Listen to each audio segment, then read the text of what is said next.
Hey guys, Ivan here, and in today's video we got a couple of really interesting bodybuilding updates. The first thing we got is about Nick Walker. Alright, so Nick Walker posted a couple of shots, his current physique updates, at 4 weeks after the Arnold Classic at a weight of almost 280, guys. Already, almost 280, 274 or 275. He says here that his carbs went up to 625, and on off days they are almost 400 grams of carbs. You might say that this is too much, that he should just focus on bringing the waist down, not trying to grow that fast and ramping up the food so quickly. But all Nick cares about is bringing more size, better conditioning, and that's it. He doesn't care about fixing the bubble gut. That's his thing. Now, recently, actually yesterday, I did a podcast, my podcast in Serbian, and if you are Serbian or speak Serbian, you can watch this podcast. I did it with Miloš Šačev, guys. He was a guest on this podcast, and it is the best podcast I ever did for sure. And we talked about Nick Walker and the current state of bodybuilding, and I had to disagree with Miloš Šačev. He was like, open bodybuilding should be also about the aesthetics. Guys should have flat stomachs. And I completely agree with that part, but when I look at an open show and somebody has as much muscle as Nick Walker, me personally, I can forgive for the bubble gut. Because personally, I'm too impressed with the amount of size guys like Nick Walker are packing, combined with condition. It's just too much. I get overwhelmed and I can overlook that midsection. Miloš cannot. That's his way of looking. He says if he ever looked at a physique like this when he started, he would never become a bodybuilder. He aspired to become something else. And I completely get that. And that was me at the beginning as well. But at some point, my eye shifted. Right, I became a fan of the freaks, and that's how it is today. So I find this physique extremely impressive, guys. Check out this side chest, especially the lower body, this side chest. Side chest is probably Nick's strongest pose along with his most muscular. This is super duper impressive. It's insane. And also at almost 280 again, Nick's conditioning is phenomenal. It's great right now. His glutes are in. Like with this conditioning, just with not a peak week, but basically with just slight dehydration, 1 day dehydration, he will still probably be more conditioned than most competitors today in the open. Like Samson Dauda never had this kind of conditioning on stage. And I repeat, Nick is 280. 280, guys. Andrew Jacked does not have this kind of glute and hamstring separation at what, 300 on stage at 6'2". So that's how freaky Nick Walker truly is. He's the most conditioned guy on the stage. He's the most muscular guy. And that's why I love his physique. Yeah, I like him as a person as well, but this overwhelming size, man, it's just too much. And the thing is, his legs are also big. Like, yeah, they're his weakness. When he's just walking or standing and not flexed, you can see the flatness in those quads, but when he flexes them and when he finds a certain angle, they can actually look really big because they are really massive. So very, very impressive look on Nick right now, 4 weeks post-Arnold Classic. My best guess is that he's doing Tampa Pro. He still didn't start prepping, but he's going to soon. This off-season, quote-unquote, is going extremely well right now. I don't know what he's doing, but honestly, I doubt he went off. I don't think he's really cruising. I mean, if cruising means for him like, I don't know, 250 test or even 500 test, I don't think he's doing that. I think he's probably, doing at least a gram of gear at this point. And I'm assuming his competition, his prep amount of gear is at least 5 grams, guys. At least. Because every single coach he worked with lowered the doses. And what would be too high? For Nick Walker, 2 grams is not that high. 3 grams even.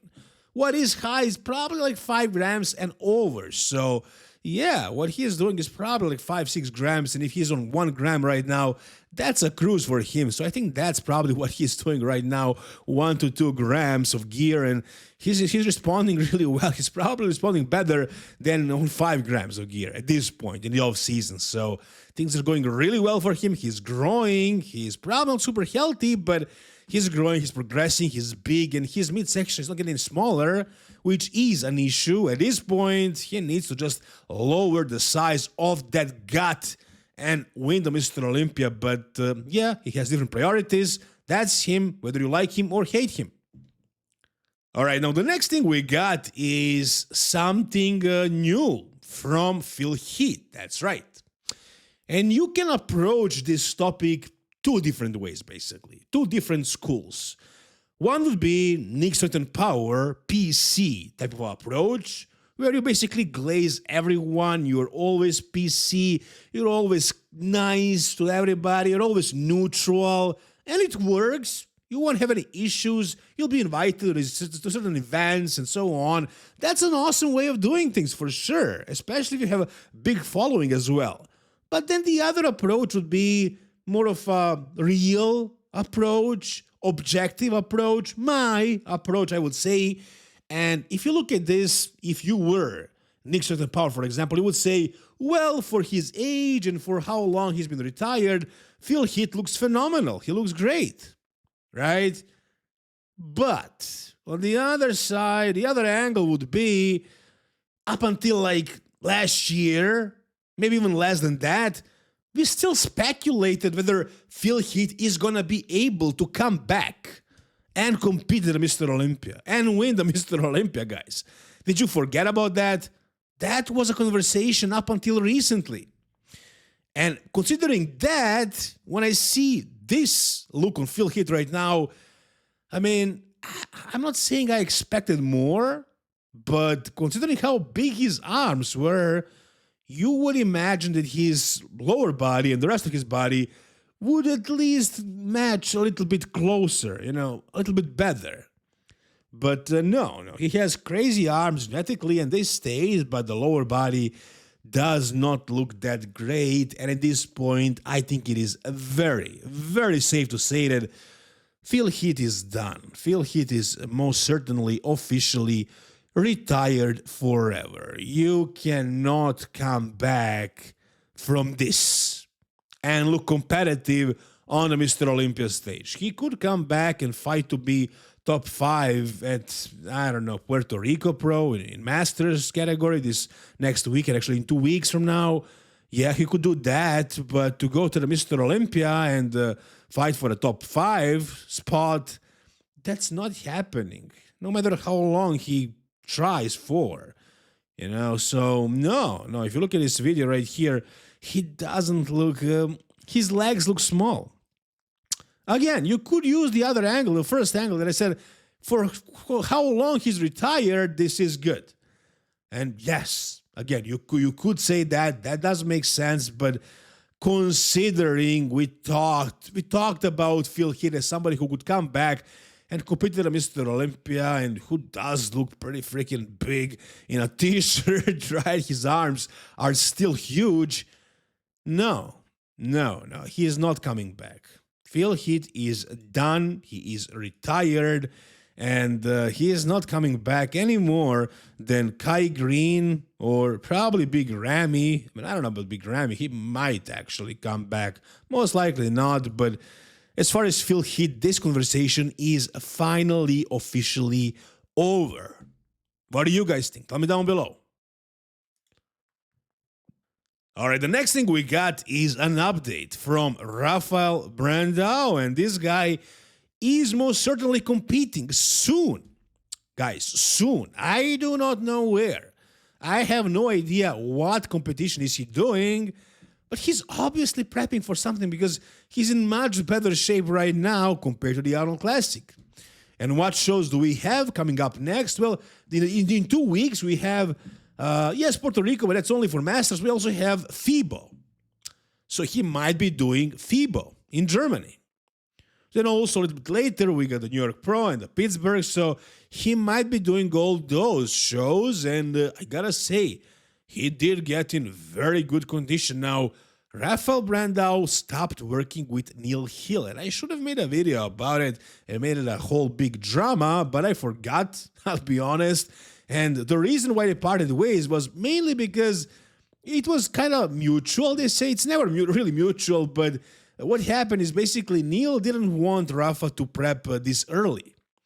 You know, he wanted him to have a longer off season because he had that stomach issue in the off season. He didn't grow, and Rafa was kind of forcing this prep. And I don't know if Neil helped him in the beginning or they finished the prep first and then stopped after the Arnold. I'm not sure when the separation happened, but that was the reason, the misunderstanding, the miscommunication, you know, the inability to see eye to eye on this issue, on this matter, and they parted ways. It doesn't sound like a legit answer. I don't think that's really what happened. I'm sure there is something more there, but I didn't cover it when it happened, and now it's too late to dig into this and try to find out what really was the reason. But does it matter, you know, who is coaching who? For some reason, it actually does.